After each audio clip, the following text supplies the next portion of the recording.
This is James from GameFront, and again, we're playing the Stanley Parable. I've got it. All of his co-workers were gone. We're not listening today, narrator. Stanley decided to go to the meeting room. I've tried to Perhaps he had compromise simply with you missed for the too memo. long. In fact, just quiet down. It's my turn. I'm in control here.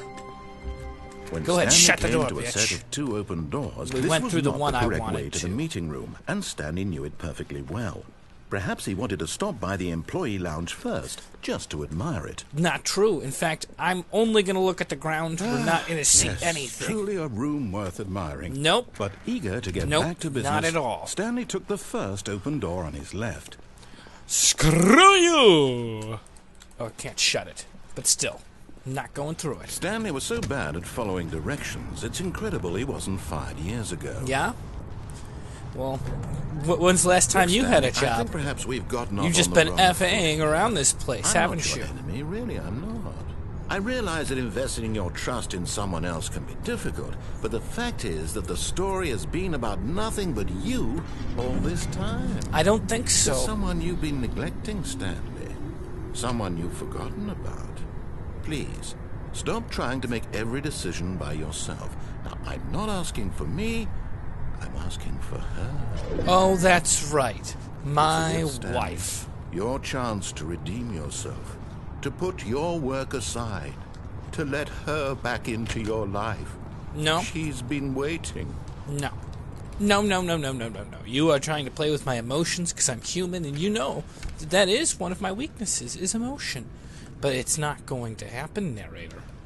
It is not going to happen. Let's see, there's got to be another way out. There's got to be another way out. Can I drive this forklift? No? Fine. I don't like it in here. That's her, Stanley. You need to be the one to do this, to reach out to her. If you can truly place your faith in another, then pick up the phone. Screw you, As Stanley narrator. picked up the phone, a white light engulfed him, filling him not just with radiance, but with hope. Hope for a life reunited one... Wait. Oh, goodness. Stanley, did you just unplug the phone? Mm-hmm. No, that wasn't supposed to be a choice. How did you do that? You actually chose incorrectly? I didn't even know that was possible. Let me double-check. No, it's definitely here, clear as day. Stanley picks up the phone. He's taken to his apartment where he finds his wife, and the two pledge themselves to one another. Music comes in, fade to white, roll credits. Not picking up the phone is actually somehow an incorrect course of action. How is that even possible? None of these decisions were supposed to mean anything. I don't understand. How on earth are you making meaningful choices? What did you... Wait a second. Did I just see... No, that's not possible. I can't believe it. How had I not noticed it sooner? You're not Stanley. You're a real person. I can't believe I was so mistaken. This is why you've been able to make correct and incorrect choices. And to think I've been letting you run around in this game for so long. If you'd made any more wrong choices, you might have negated it entirely. It's as though you completely ignored even the most basic safety protocol for real-world decision-making. Or did you not grasp the severity of the situation? Well, I won't have that kind of risk on my watch. I'm going to stop the game for a moment so we can educate you properly on safe decision-making in the real world. Please observe this helpful instructional video. Thank you very much. Choice. It's the best part of being a real person. I know. But if used incorrectly, can also be the most dangerous. For example, in this scenario, a hypothetical real person named Stephen has a choice.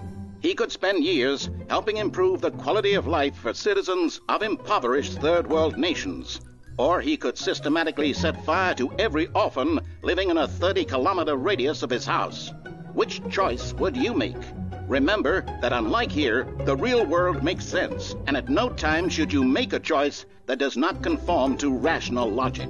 If you find yourself speaking with a person who does not make sense, in all likelihood, that person is not real. Allow the person to finish their thought, then provide an excuse why you cannot continue talking. Turn to a partner and practice saying, "My goodness, is it 4:30? I'm supposed to be having a back, sack, and crack." What? Practice? Me? No, you're not talking about me. Excellent. Making choices on a regular basis is the best part to a healthy decision-making process.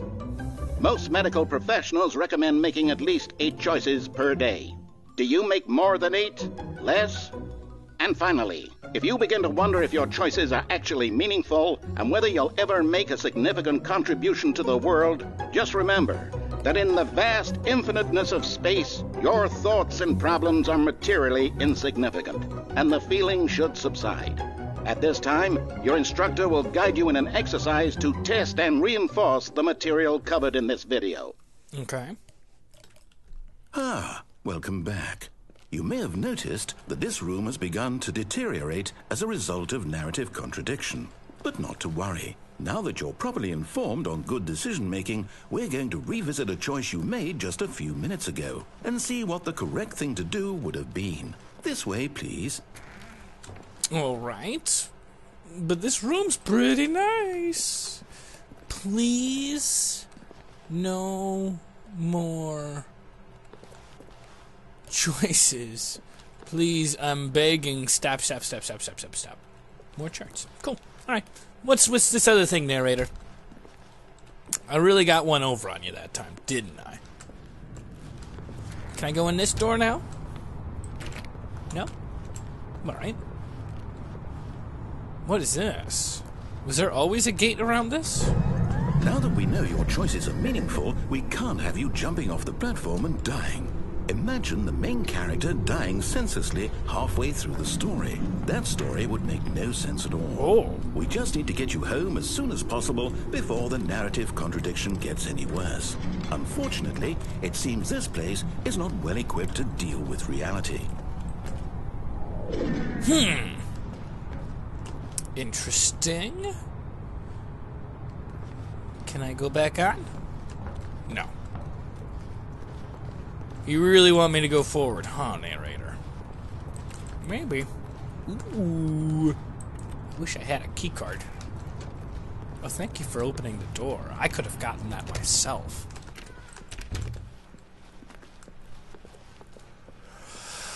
All right. So... Almost there. You'll take the door on the left, back to the correct ending, the story will have resolution once again, and you'll be home free in the real world. I'm not entirely sure that's the ending I wanted to see today, narrator. Now remember, all you need to do is behave exactly as Stanley would. That means choosing responsibly and always putting the story first. I'm quite sure you'll be up to the task. Just follow my lead and you'll be fine. All right. When Stanley came to a set of 2 open doors, he entered the door on his left. Oh, damn. I really just can't stop myself. No! Why did you do that? Quickly, hurry back in the other direction. Perhaps we're not too late. Can I get through this door? All right, fine.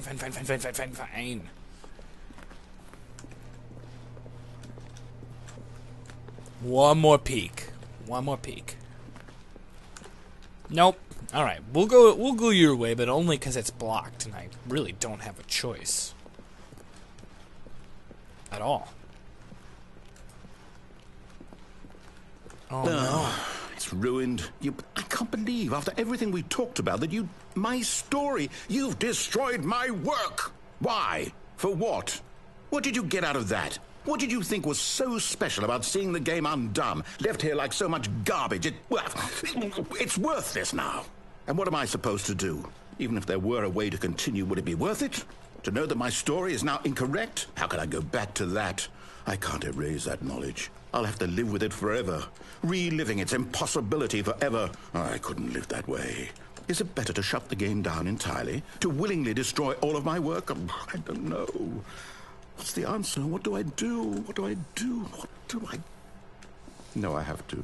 I have to shut the game down. No! I have to. No, I can get through this. I have to. I see the red door. Come on, narrator, give me another second. Am I still alive? Oh, shit.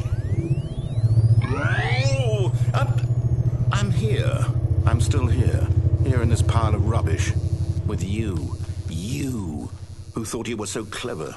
Now look where we are. My entire game is destroyed.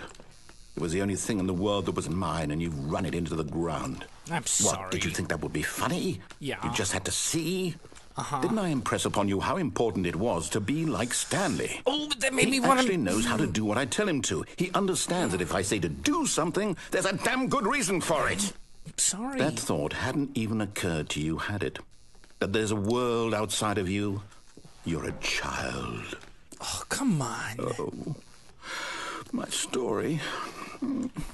If you'd just gone through the door on the left, you would have seen it. There was a whole underground facility. You would have destroyed it and been victorious. It would have been so perfect. I worked so hard on it. I tried so hard. What? Behave exactly as Stanley would. That means choosing responsibly and always putting the story first. I'm quite sure you'll be up to the task. Just follow my lead and you'll be fine. Okay. All right. When Stanley came to a set of 2 open doors, he entered the door on his left. Not exactly sure what happened, but I feel really bad for the way that everything went down before, narrator. I'll go your way. I'm sorry. You're right. I messed things up pretty bad. Pretty bad. It looks good now. See? Yet there was not a single person here either. Feeling a wave of disbelief, Stanley decided to go up to his boss's office, hoping he might find an answer there. All right. We're working together. We're going to get to the ending that you wrote. We'll enjoy it together.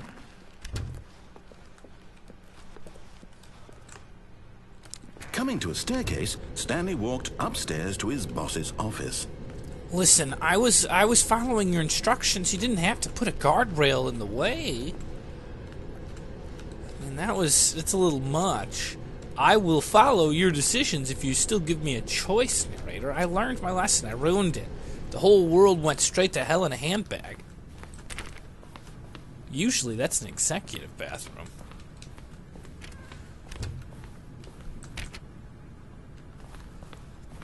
Oh.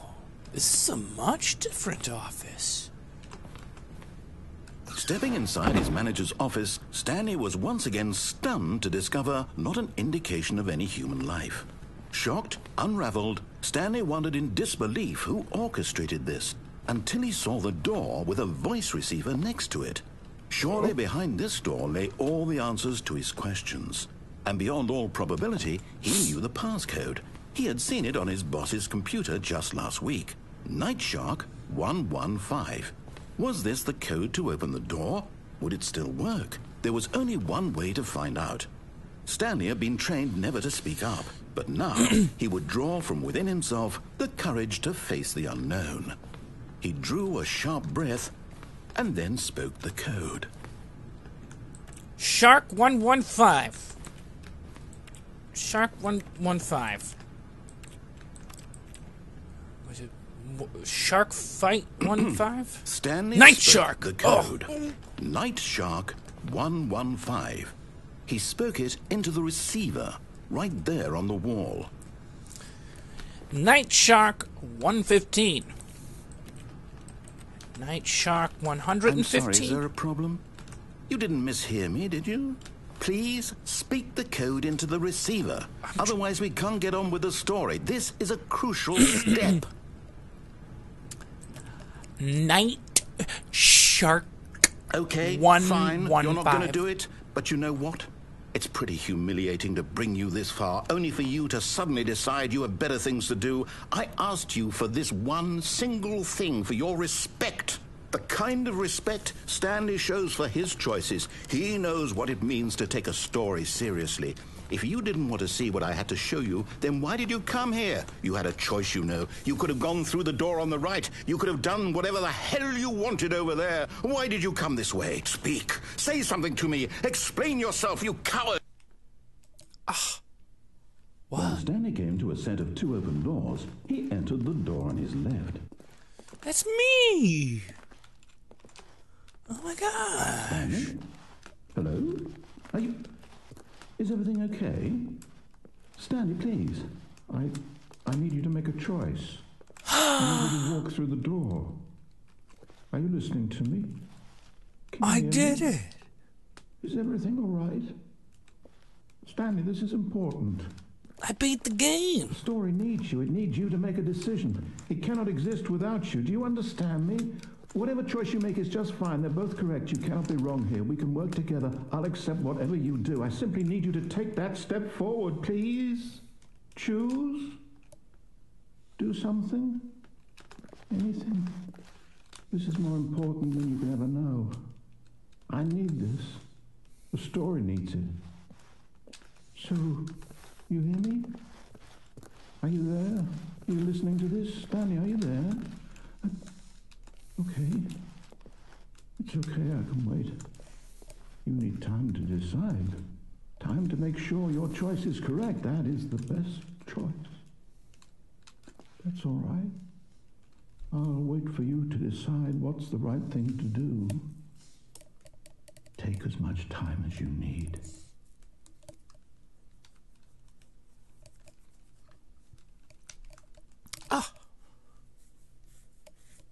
Well, thanks for watching. Don't forget to like, comment, and subscribe.